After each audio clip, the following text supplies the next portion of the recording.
Hello दोस्तों, ये मेरा यूट्यूब चैनल है एंड ये मेरी पहली यूट्यूब वीडियो है। आपको मालूम है कि मैं चाइना में रहता हूँ एंड चाइना की इनसाइड न्यूज़ मेरे आँखों सामने गुज़रती है, जो मैं आपके साथ डिस्कस करने वाला हूँ। यहाँ पर क्या अच्छा हो रहा है, क्या बुरा हो रहा है, क्या गलतियाँ करी हैं और इंडिया को इनसे क्या सीखना चाहिए, ये मैं सारी चीज़ें आपके साथ डिस्कस करने वाला हूँ through my YouTube channel. So this is very important. Let's go ahead. आज का जो टॉपिक है वो है चाइना की फूड की प्रॉब्लम को लेकर। आपको मालूम है कि चाइना एक बहुत बड़ा कंट्री है, बहुत बड़ी पॉपुलेशन है, 1.4 बिलियन लोग रहते हैं यहाँ पर।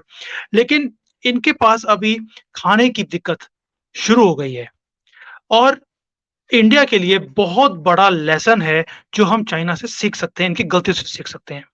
आपको मालूम होगा कि सन 2000 में चाइना एक सेल्फ रिलायंट कंट्री था। सेल्फ रिलायंट मतलब कि जितनी खाना की इनको ज़रूरत थी, उतना खाना ये बना रहे थे। लेकिन पिछले 20-25 सालों में क्या हुआ है कि इनकी जो खाने की रिक्वायरमेंट है, वो जो डिपेंडेंसी है, अब सिर्फ़ 75% ये खुद बनाते हैं, 25% खाना इन्हें बाहर से इम्पोर्ट करना पड़ रहा है। Can you imagine 1.4 billion people और खाना बाहर से इम्पोर्ट करना पड़े, उसका कंट्री की जो इकोनॉमी है, उसके ऊपर कितना बड़ा असर पड़ता है। सेकेंडली, अभी यूक्रेन वॉर के चक्कर में क्या हुआ कि जो वहां से व्हीट आ रहा था, फर्टिलाइजर आ रहे थे रशिया से, या जो फर्टिलाइजर, ये एग्रीकल्चर की जो चीज चाहिए होती हैं, वो जो वहां से आ रही थी, जैसे ऑयल था, सोयाबीन ऑयल था, वो महंगा भी हो गया और आना भी मुश्किल हो गया। तो चाइना को बहुत दिक्कतें आ रही हैं इस चक्कर में। तो इसलिए इन्होंने जैसे अभी अमेरिका के साथ इनका पंगा पड़ा पड़ा हुआ है ट्रेड को लेकर। तो सोयाबीन जो है 80% से ज्यादा सोयाबीन की जो रिक्वायरमेंट है चाइना की, वो अमेरिका से आती है। Can you believe? और चाइना एक ऐसा कंट्री है जो सोयाबीन की मैक्सिमम यूसेज करता है, बिकॉज़ यहाँ पे दूध लोग पीते नहीं हैं, सोयाबीन मिल्क पीते हैं, टोफू खाते हैं, सब कुछ सोयाबीन से बनता है। सो इनकी जो डिपेंडेंस है यूएसए के ऊपर, रशिया के ऊपर, यूक्रेन के ऊपर, बाकी कंट्रीज़ के ऊपर, खाने के लिए इतनी ज़्यादा है कि आप इमेजिन नहीं कर सकते। अभी आपको पता होगा कि इंडिया से पिछले 3-4 साल से चाइना राइस को, चावल को इम्पोर्ट कर रहा है, अपनी ज़रूरत को पूरा करने के लिए। अभी इन्होंने कॉटन की कमी हो गई है इनके पास, तो कॉटन इन्होंने इंडिया से इम्पोर्ट किया है।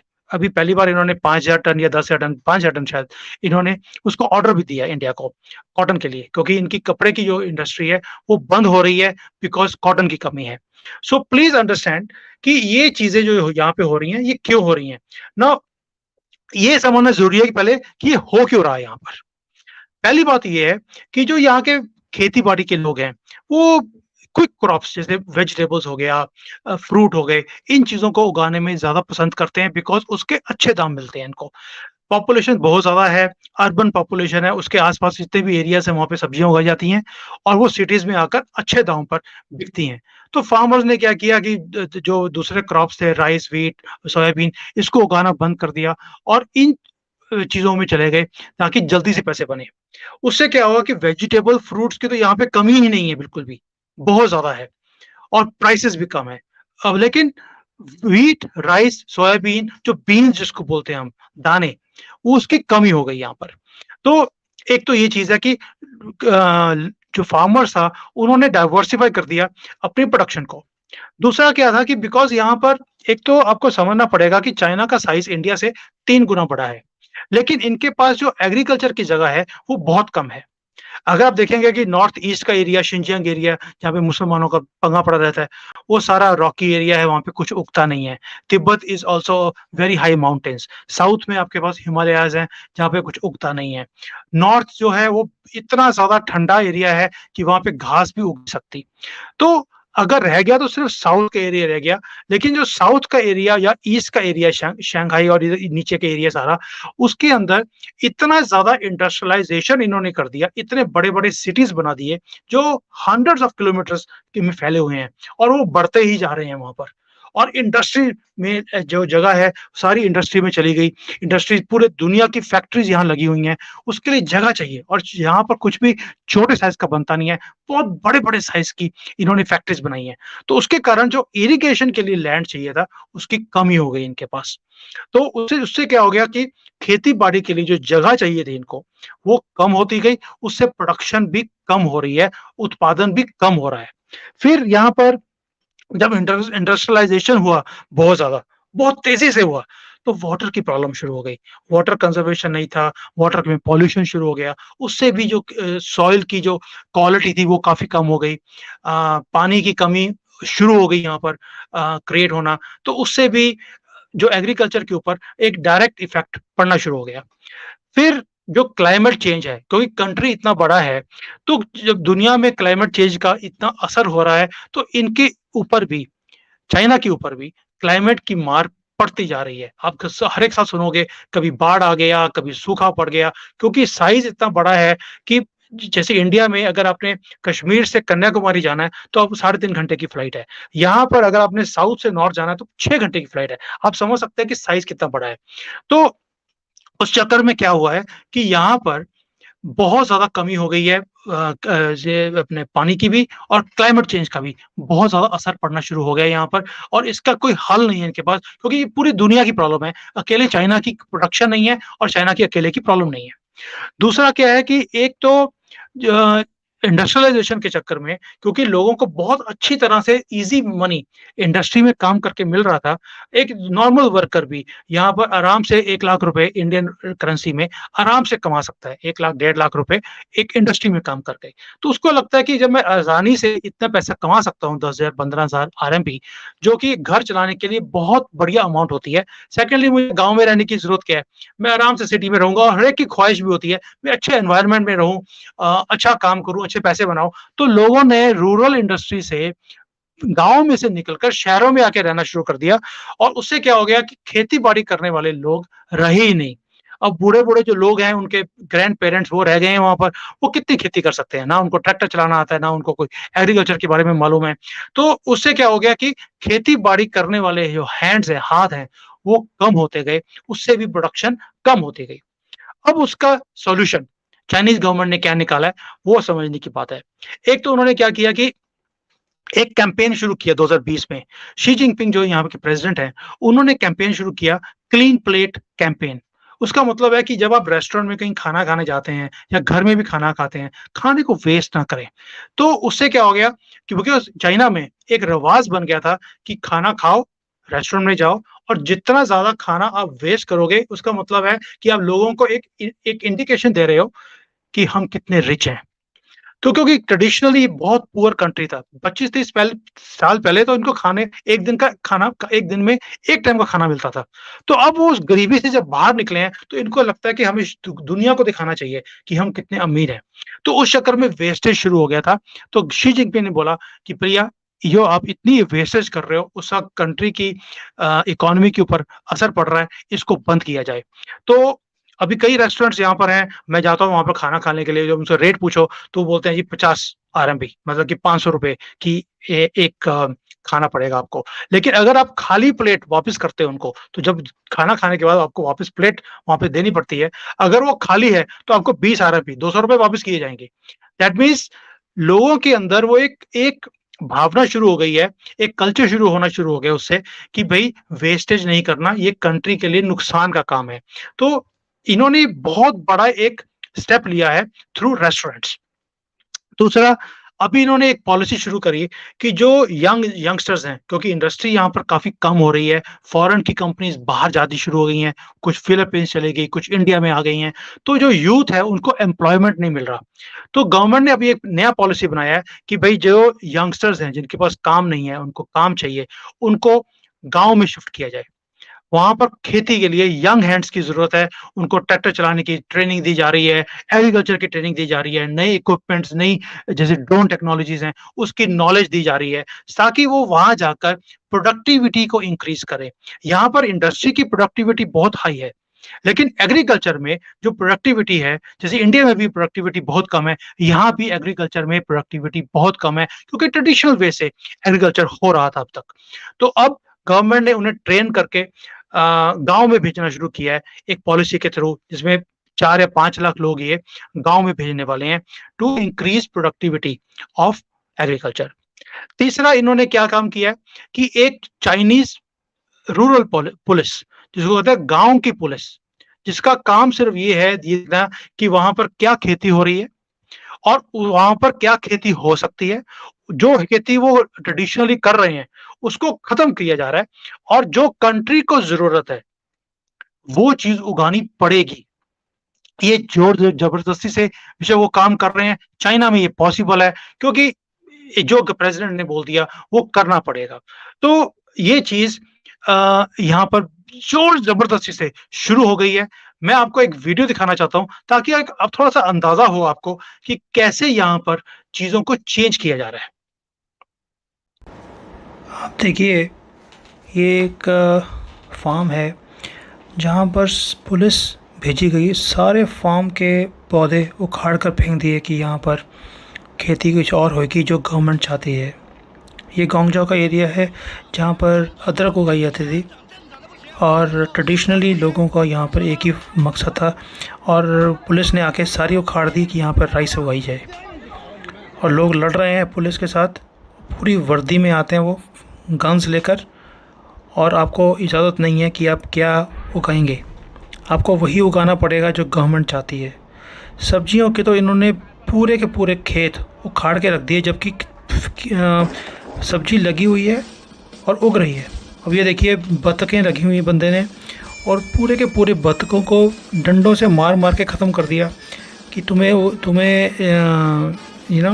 इन्हें ग्रो नहीं करना आता, ये खाना ज़्यादा खाती हैं, तुम्हें तो पहले पढ़ना पड़ेगा कि इनको कैसे पालना है, उसके बाद ही आप रख सकते हो। तो जो पुरानी रखी हुई थी उनको बेदर्दी से मारा गया फार्मर के सामने। आप सोच के देखिए जिसने इनको पाला उसके ऊपर क्या बीत रही होगी। अब ये फिर दोबारा से सब्जियां हैं, पेपर लगा हुआ था जिसको काली मिर्च बोलते हैं, सारे के सारे प्लांट बिल्कुल तैयार उनको ख़त्म कर दिया गया।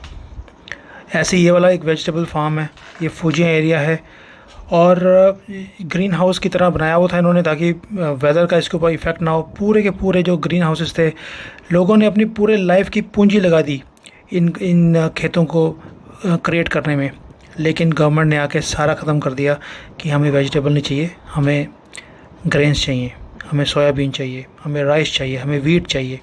इसकी पैदावार बहुत ज़्यादा है चाइना में सब्जियों की, इसकी ज़रूरत नहीं है अभी। एक और ग्रीन हाउस बनाया हुआ था बंदे ने और पूरा वेजिटेबल्स था इसके अंदर, ऑल वेदर प्रोडक्शन होती थी, पूरा ख़त्म कर दिया। वो कहती मेरी पूरी लाइफ की सेविंग्स इस चीज़ में लगी थी कि इसको ग्रीन हाउस को लगाना है। अब आप ये देखिए, ये वीडियो में कि इतनी दर्दनाक है। बंदे ने पूरे फार्म थे उसके संतरे के, संतरे लगे हुए हैं और उखाड़ कर फेंक दिए उन्होंने कि सारी जगह गवर्नमेंट को चाहिए, इस पे आप खेती वो करोगे जो गवर्नमेंट चाहेगी। एक और वीडियो है बंदे की, उसने ऑलिव ट्रीज़ लगाए हुए थे यहाँ पर और पेड़ लगा हुआ है, ग्रीन पेड़ है, बहुत सालों की मेहनत है, ख़त्म कर दी। पूरे के पूरे खेत उखाड़ कर रख दिए उन्होंने। ऐसे ही यहाँ पर इवन जो लोग हैं जिनके पास बैम्बू के वो थे फार्म्स, बैम्बू ट्रीज़ लगाए हुए थे क्योंकि बैम्बू यहाँ पर बहुत यूज़ होता है फर्नीचर के अंदर भी और खाने के भी अंदर यूज़ किया जाता है, फाइबर होता है इसके अंदर, ख़त्म कर दिया। ये बंदे का मुर्गी फार्म था, मुर्गी फार्म को ख़त्म कर दिया गया कि तुम मुर्गियों को खाना ज़्यादा देते हो, तुम्हें पहले दोबारा से पढ़ना पड़ेगा कि मुर्गियाँ कैसे उगानी है। ये पिग फार्म है, ख़त्म कर दिया कि नहीं चलेगा। पूरा का पूरा स्ट्रक्चर तोड़ के रख दिया गवर्नमेंट ने। अब ये एक वो है चंदू का एरिया है, आप देखिए कितना ब्यूटीफुल पार्क था, ख़त्म कर दिया उसको और उसके अंदर खेती होगी। पार्क के अंदर $5 बिलियन लगाए इन्होंने इस पार्क को बनाने के लिए। 100 किलोमीटर लंबा पार्क था, सारा ख़त्म कर दिया। और उसके बाजू में एक और ये जगह है जहाँ पर फ़िश पॉन्ड था, जहाँ पे लोग आते थे फ़िशेस देखने के लिए, ख़त्म कर दिया गया उसको और उसको सारी मिट्टी डाल के भर दिया कि दोस्तों आपको लगेगा कि जो गवर्नमेंट कर रही है बहुत गलत कर रही है। फार्मर्स को ज़ोर ज़बरदस्ती से सब कुछ तोड़कर उनका वो वहाँ पर वो चीज़ें उगाने की माँग की जा रही है जो गवर्नमेंट को चाहिए या कंट्री को चाहिए। बट ऐसा नहीं है। आज अगर चाइना को ये स्टेप्स लेने पड़ रहे हैं, उसके पीछे कोई ज़रूरत है, कोई माँग है। बिलियंस ऑफ डॉलर्स का खाना उसे इम्पोर्ट करना पड़ रहा है, बिज़नेसेस डाउन है, मरता क्या नहीं करता। तो वो जितने बिलियंस बचा सकते हैं अपनी पॉपुलेशन को फीड करने के लिए, उसके लिए ये पॉलिसीज़ बनानी पड़ी उनको। नाउ हमें इन चीज़ों से ये वीडियो मैं इसलिए नहीं बना रहा हूँ कि चाइना को रिडिक्यूल किया जाए, no. This is to learn from China's mistakes. अब इंडिया के लिए क्या लेसन्स हैं? इंडिया अब उसी पाथ पर है जो 20 साल पहले चाइना जिस पोज़ीशन पर था, उन्होंने इंडस्ट्रीज़ लगानी शुरू करी, इंडस्ट्रियलाइज़ेशन शुरू किया, अपनी क इकोनॉमी को दुनिया के लिए खोला। तो यहाँ पर इंडस्ट्री लगनी शुरू हुई। तो अब आज की डेट में इंडिया भी अपने आप को खोल रहा है, पूरे दुनिया की कंपनीज़ यहाँ पे इंडिया में आ रही हैं, इन्वेस्ट कर रही हैं। तो इंडिया को क्या सीखना चाहिए ताकि हम वो गलती ना करें जो चाइना ने करी? देखो, होशियारी उसी बात में है कि दूसरों की गलतियों से सीखना चाहिए, पहली बात। जो हमारी रूरल पॉपुलेशन है, वो भी इंडिया में आहिस्ता-आहिस्ता कम होती जा रही है। गाँव में कोई रहना नहीं चाहता, वहाँ पे सिर्फ़ बुज़ुर्ग रह गए हैं, जो यंगस्टर्स हैं उन्होंने अपनी ज़मीनें रियल एस्टेट लोगों को बेचनी शुरू कर दी, बेच-बेच कर बिकॉज़ ईज़ी मनी है। करोड़ों रुपए के वहाँ पर किले बिक जाते हैं, जैसे पंजाब में है, हरियाणा में है और हर एक आदमी कनाडा, अमेरिका की तरफ भाग जाता है। हमें उस चीज़ को रोकने के लिए कोई ना कोई पॉलिसी बनानी पड़ेगी, उन्हें इंसेंटिव्स देने पड़ेंगे कि वहाँ पर काम करें, वहाँ पर वो क्रॉप्स उगाएँ जिसमें ज़्यादा पैसे मिलते हैं, जहाँ पे एक्सपोर्ट का पोटेंशियल है। एक्सपोर्ट की अपॉर्च्युनिटीज़ बनाना चाहिए ताकि प्रोड्यूस हो और इमीडिएटली उसको एक्सपोर्ट किया जाए ताकि ज़्यादा पैसे बने। मैंने अभी पीछे मेरा लुधियाना में एक पंजाब एग्रीकल्चर यूनिवर्सिटी है, उन्होंने मुझे इनवाइट भी किया था कि एक लेक्चर देने के लिए फार्मर्स को। तो मैंने उनको बोला, भई आप यहाँ पर भिंडी उगाते हैं इंडिया में, तो आपको 10-20 रुपए मिलते हैं किलो के मंडी में। लेकिन अगर आप यूके में एक्सपोर्ट करते हैं उसको, तो उसको आपको 700-800 रुपए किलो मिलता है। तो आप इंडिया में उगाकर बाहर एक्सपोर्ट कीजिए। तो उनका एक ही प्रॉब्लम था, भई हमारे पास एक्सपोर्ट की ना तो हमारे पास समझ है, ना ये सारे लाइसेंसेस लेने की हमारे पास हैसियत है और ना ही कोई कोई मीन्स है कि जहाँ पर इमीडिएटली बनाया, पैक किया, कोल्ड स्टोर में भेजा और एक्सपोर्ट कर दिया। सो इंफ्रास्ट्रक्चर की ज़रूरत है जिसमें फार्मर्स को हेल्प हो सकती है। देखिए कहाँ तो 20-25 रुपए, कहाँ 700-800 रुपए, ज़मीन आसमान का फ़र्क है। उससे फार्मर्स को इंसेंटिव मिलेगा कि इंस्टेड कि वो अपनी ज़मीन को बेचकर रियल एस्टेट वालों को कि वहाँ पे हाउसिंग सोसाइटीज़ बनाई जाएँ या इंडस्ट्री लगाई जाए, उसकी बजाय वो वहाँ पे वो चीज़ें उगाएँगे जहाँ पे उनके पैसे ज़्यादा मिल सकते हैं। एक तो ये चीज़ है। दूसरा, हमें कुछ ना कुछ डाइवर्सिफिकेशन के लिए भी काम करना पड़ेगा इंडियन गवर्नमेंट को। जैसे इन्होंने फार्म लॉज़ लेकर आए थे कि आप डाइवर्सिफ़ाई कीजिए, आप ये गेहूँ और ये चावल जो उगाते हैं, इसकी बजाय आप कैश क्रॉप्स उगाइए, सब्जियाँ ज़्यादा उगाइए, ताकि आपको ज़्यादा पैसे बने। लेकिन उस पॉलिसी के साथ इन्हें सब्सिडीज़ भी देनी पड़ेंगी, ताकि उन्हें इंसेंटिव मिले। तो जब तक ये दोनों चीज़ें इकट्ठी नहीं चलेंगी, ये डाइवर्सिफिकेशन ऑफ फार्मिंग नहीं हो सकती, जैसे चाइना में हुआ था। दूसरा, जो हमारी फर्टाइल लैंड है, जो हमारी ज़मीन है, वो आहिस्ता-आहिस्ता उसकी क्वालिटी कम होती जा रही है। गवर्नमेंट के पास कोई मिशन आना चाहिए ताकि सॉइल के ऊपर, यहाँ पे चाइना में अभी आज की डेट में सॉइल के ऊपर इतना काम चल रहा है कि मैं बता नहीं सकता हूँ। क्यों? क्योंकि यहाँ पर ज़मीन की कमी है, जहाँ पे खेती नहीं हो सकती, तो इन्होंने स्पेशल इंस्टीट्यूट्स बनाए हुए हैं। मैं अभी गांजो में एक इंस्टीट्यूट के पास जाकर भी आया हूँ, जहाँ पर हर तरह की सॉइल की टेस्टिंग हो रही है, उसको कैसे चेंज करके वहाँ पे खेती कर सकते हैं। इवन कि रॉकी एरिया, जो बिल्कुल पत्थर वाली ज़मीन है, उसके अंदर भी खेती कैसे हो, उसके ऊपर काम चल रहा है यहाँ पर। इंडिया को भी ऐसा एक मिशन बनाना चाहिए। मैं ऐसी इंस्टीट्यूट को यहाँ पे जानता हूँ जो बहुत बड़े लेवल पर चाइना में काम कर रही है। उन्होंने स्पेशल केमिकल्स बनाए हैं अभी, जिसमें कि आप बिल्कुल बंजर ज़मीन के ऊपर भी खेती कर सकते हो। तो इंडिया को भी ऐसा काम करना पड़ेगा ताकि हमें ये दिक्कत कल को नहीं आए। तीसरा, एक यहाँ पर चाइना में और प्रॉब्लम थी कि यहाँ पर भी जैसे इंडिया में हम लोग स्टॉक करते हैं, गेहूँ का, राइस का, हम लोग गवर्नमेंट स्टॉक करती है, 5-5 साल का सामान रखती है अपने पास, ताकि अगर कहीं सूखा आ जाए, कोई अकाल पड़ जाए, तो हमारे पास वो खाने के लिए सामान होना चाहिए। तो चाइना के अंदर भी है। लेकिन इस काम के अंदर करप्शन भी बहुत ज़्यादा होती है। चाइना के अंदर भी होती है। तो इन्होंने ईयर मार्क किया कि वहाँ पे जो ऑफिशियल्स हैं वो अच्छे माल को निकाल के बेच देते हैं और खराब वाले को डिस्पोज़ ऑफ क्या कहते हैं कि ये डिस्पोज़ ऑफ कर दिया हमने क्योंकि खराब हो गया था। तो इंडिया को भी वो चीज़ करनी पड़ेगी कि ऑडिट, इस चीजों का कि कहां पर धांधली हो रही है स्टॉक ऑफ ग्रेन्स की, क्योंकि जो ग्रेन्स की जो शॉर्टेज है वो वहीं से शुरू होती है, जो स्टोरेज ही खत्म हो जाती है। इंडिया में भी बहुत बड़ी प्रॉब्लम है। We have to check those things. Lastly, एक जो एजुकेशन है फार्मर्स का, वो बहुत जरूरी है। चाइना ने बहुत बड़े लेवल पर एजुकेशन का प्रोग्राम शुरू किया है, सर्टिफिकेट्स देते हैं वो कि यस ये पास होकर आए हैं। अभी 6-6 महीने का कोर्स है कि नई खेती, ड्रोन सिस्टम्स कैसे यूज करने हैं, ट्रैक्टर्स को कैसे यूज करना है, प्रोडक्टिविटी को इंक्रीज कैसे करना है, इसके ऊपर बहुत बड़े स्केल पे काम हुआ है। और चाइना का मिशन है कि अगले 5 साल में हम दोबारा से सेल्फ रिलायंट एग्रीकल्चर में बन जाएंगे, ताकि हमें इंपोर्ट ना करना पड़े, हमें यूएसए, रशिया या इंडिया के ऊपर, किसी भी कंट्री के ऊपर निर्भर रहने की जरूरत नहीं है। They also want to be aatmanirbhar. जैसे मोदी जी बोलते हैं आत्मनिर्भरता, तो चाइना ने भी अब आत्मनिर्भर इन फूड के ऊपर मिशन बना दिया है, जबकि इंडिया में मैंने ऐसा कोई भी मिशन देखा नहीं है।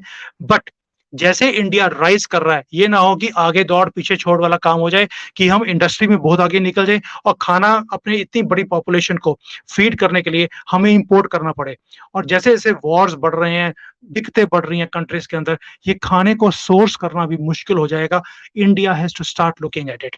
तो ये मेरा एक मैसेज था to all of you also, कि जो अपने घर के अंदर भी आप सोचेंगे हमें इस वीडियो का फायदा क्या है। प्लीज अंडरस्टैंड वन थिंग, हर एक आदमी के घर के अंदर कोई बैल्कनी है, कोई छत है, अपनी सब्जियां खुद उगाना शुरू करें। मैंने यहाँ पर मिशन शुरू किया चाइना में। मैं हर एक जो जो लोग मेरे साथ जुड़ते जा रहे हैं, हमारा मिशन है कि to self become self reliant, aatmanirbhar. Country अगर आत्मनिर्भर है तो हमें खुद को भी अपने फूड के लिए आत्मनिर्भर बनना पड़ेगा। You can say it's a warning message before time. अगले 10 साल में यही प्रॉब्लम इंडिया में भी आने वाली है खाने की। एक तो हमारी पॉपुलेशन बहुत यंग पॉपुलेशन है, बहुत जल्दी से मल्टीप्लाई हो रही है, पॉपुलेशन इंक्रीज हो रही है, ऊपर से लैंड जो है एग्रीकल्चर के लिए वो कम होती जा रही है दिन पर दिन, प्रोडक्टिविटी कम हो रही है, फर्टिलिटी कम हो रही है। तो आज की डेट में we have to start looking at producing ourselves. हमें अपनी खेती खुद करनी पड़ेगी, सब्जियां खुद घर पे उगा सकते हैं। नहीं मालूम है तो मुझे आप मैसेज डाल सकते हैं। I can share certain things with you from my experience of working in China for such a long time, कि कैसे हम अपने आप को आत्मनिर्भर इन चीजों में बना सकते हैं। तो दोस्तों, मैं वीडियो यहीं पे खत्म करता हूं। I hope you like it. Please share with your friends and I will see you in the next video very soon. जय हिंद।